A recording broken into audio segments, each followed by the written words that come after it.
Bonjour à toi. Bienvenue à un nouvel épisode de la permaculture de soi, un podcast où l'on plonge à l'intérieur de soi-même en s'inspirant de la nature qui nous entoure pour cultiver la paix à l'intérieur de nous. Si c'est votre première fois, je me présente, je suis Noémie Pelletier, passionnée des relations humaines et du développement personnel.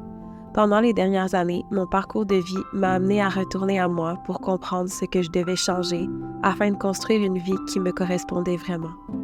Dans ce podcast, je partage avec vous mon cheminement ainsi que ma découverte du monde de la permaculture, qui selon moi a beaucoup de leçons à nous transmettre dans cette quête vers notre vie de rêve. Salut à toi! Merci d'être avec moi pour ce premier podcast d'une longue série, je l'espère. Aujourd'hui, j'ai envie de vous partager un peu mon cheminement des dernières années pour que vous puissiez comprendre un peu ce qui m'a amené à faire un podcast sur la permaculture de soi. Donc d'abord, j'ai envie de vous demander si vous aussi, vous avez déjà senti que vous étiez un peu perdu, que vous ressentiez un vide à l'intérieur de vous, qu'il y avait tous les éléments autour de vous qui semblaient être présents dans votre vie pour vous rendre heureux, mais que vous vous sentiez toujours pas à votre place. Moi, ça m'est arrivé souvent. Puis, je pense que j'ai entrepris des voyages aux quatre coins du monde pour pouvoir trouver ce que je cherchais vraiment. Puis, c'est après environ 10 ans de voyage que j'ai réalisé que les mêmes scénarios se répétaient constamment dans ma vie, autant au niveau de mes relations amoureuses que des emplois que j'obtenais. En voyant constamment se répéter ces schémas-là, je me suis dit, mais la vie doit vouloir me donner des leçons. Je sais pas, c'est impossible que ces situations-là se répètent d'une manière tellement similaire.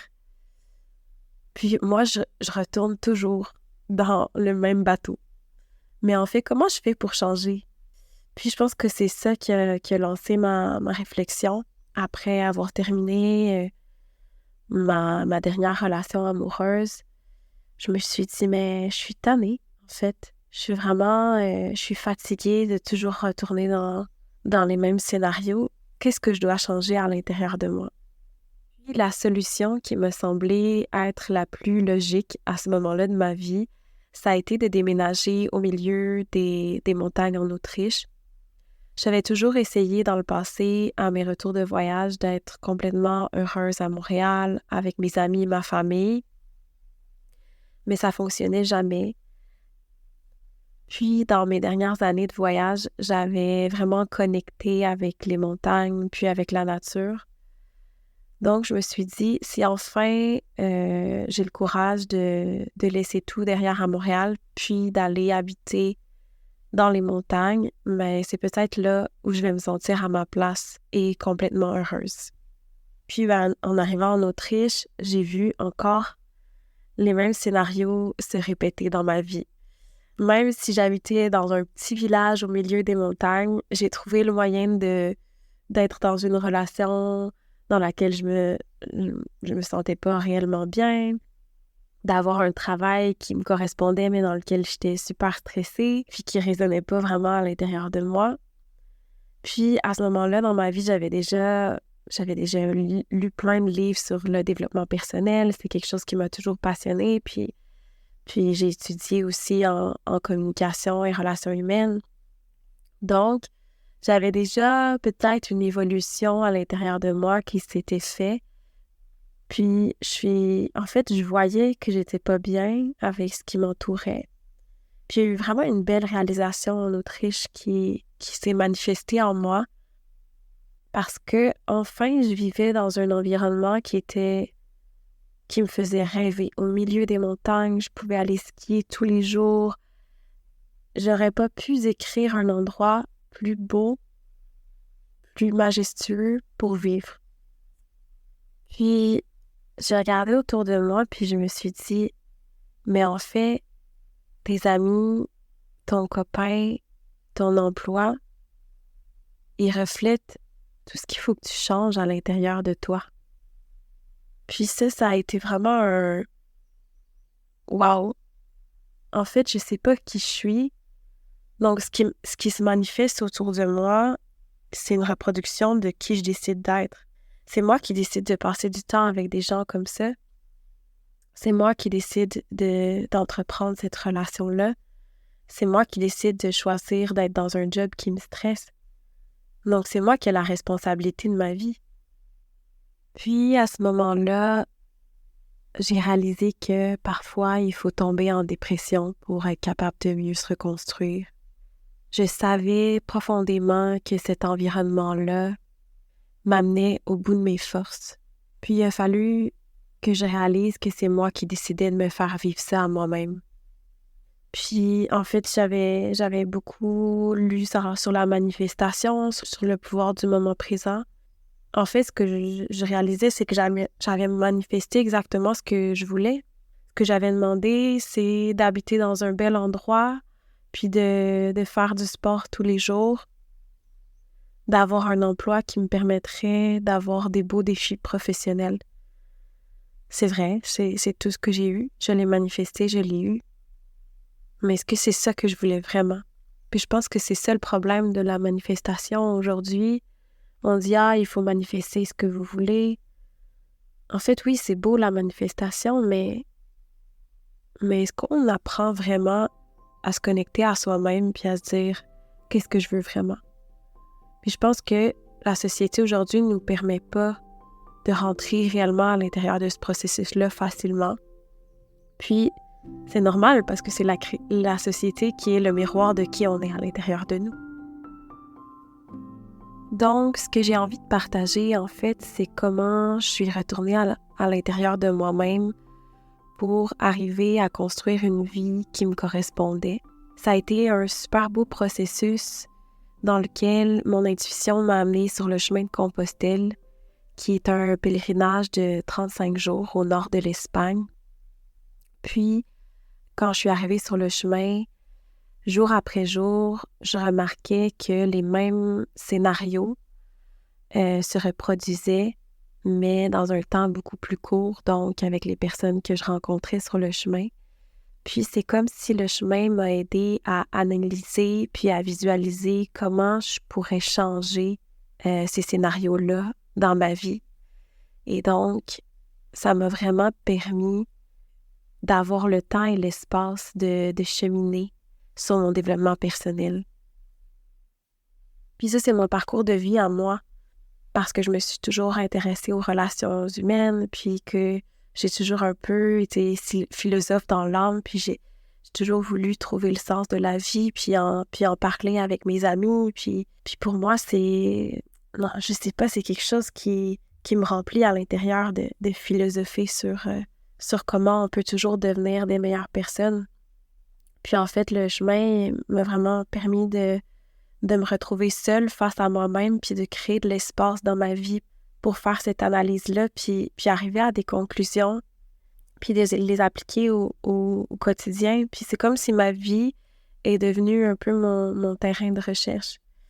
Ces changements-là internes, que je vous partagerai dans les podcasts suivants, c'est vraiment des choses que j'applique au quotidien qui m'ont permis de transformer complètement ma vie, puis de ramener la lumière à l'intérieur de moi, puis l'espoir que j'avais ma place.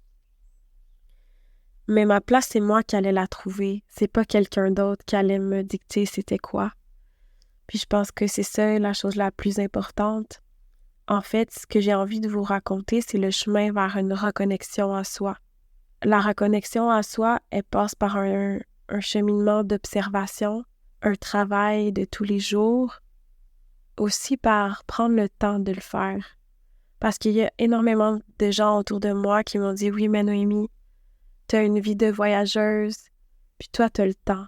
Toi, t'as pas d'enfant. Toi, t'as pas d'obligation. T'as pas de maison à payer. » Mais j'ai envie de te dire que t'as toujours le choix.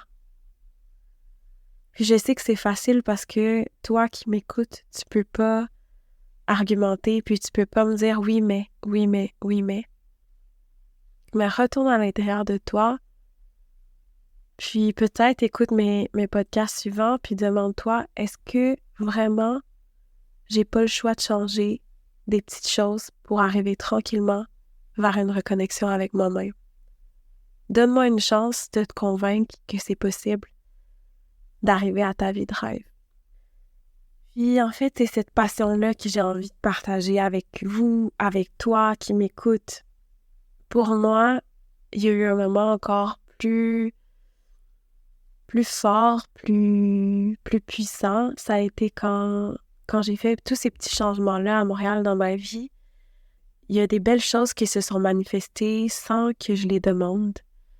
Puis, tout ce cheminement-là m'a amené sur une ferme de permaculture en Espagne, proche du chemin de Compostelle.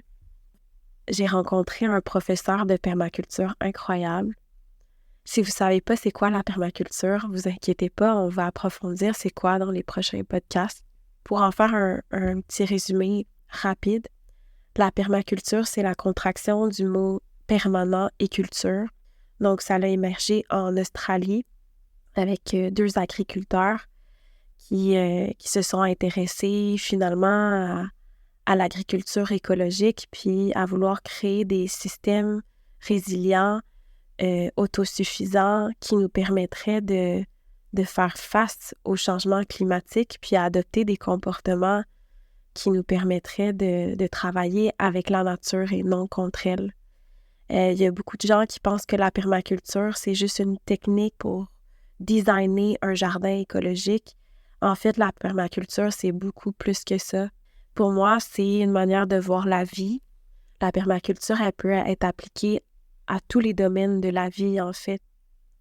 Autant au niveau technologique que de l'éducation, de la santé, de l'économie, de l'environnement ou de nos communautés.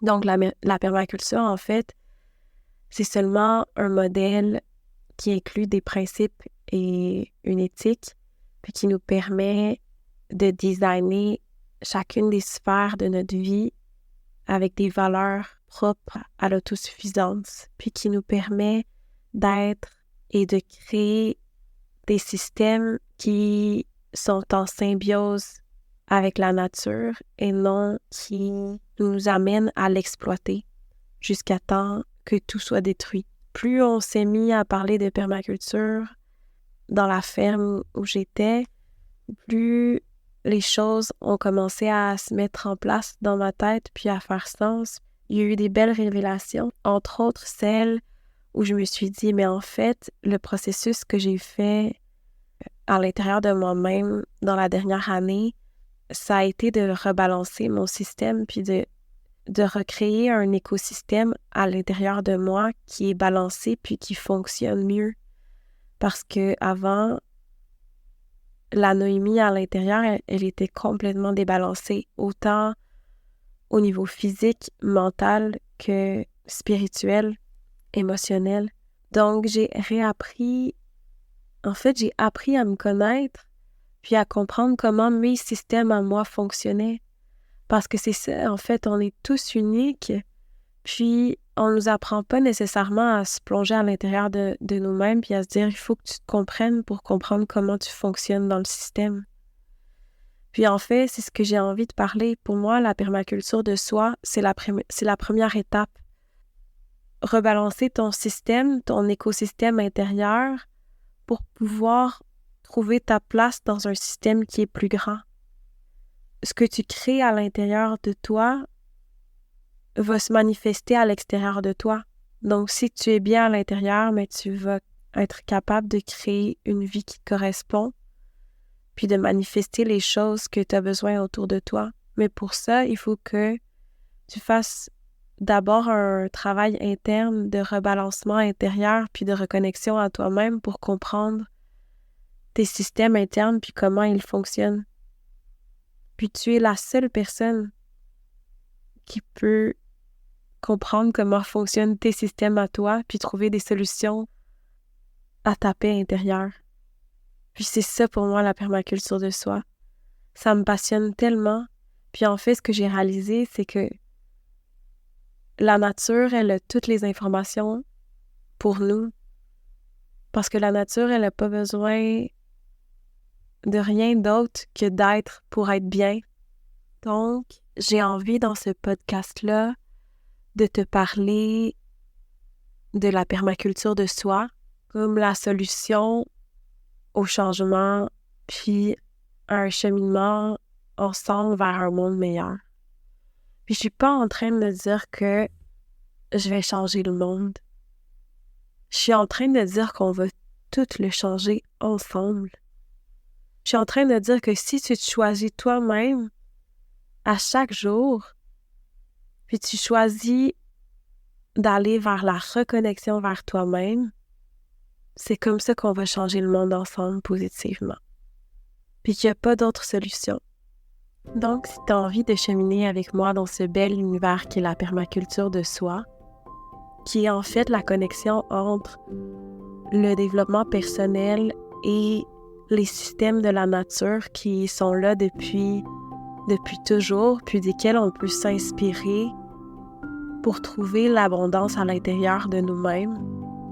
Si tu as envie de plonger dans cette aventure-là avec moi, mais je t'invite à me suivre. Puis, je te dis à très bientôt pour un prochain podcast de la permaculture de soi. Merci.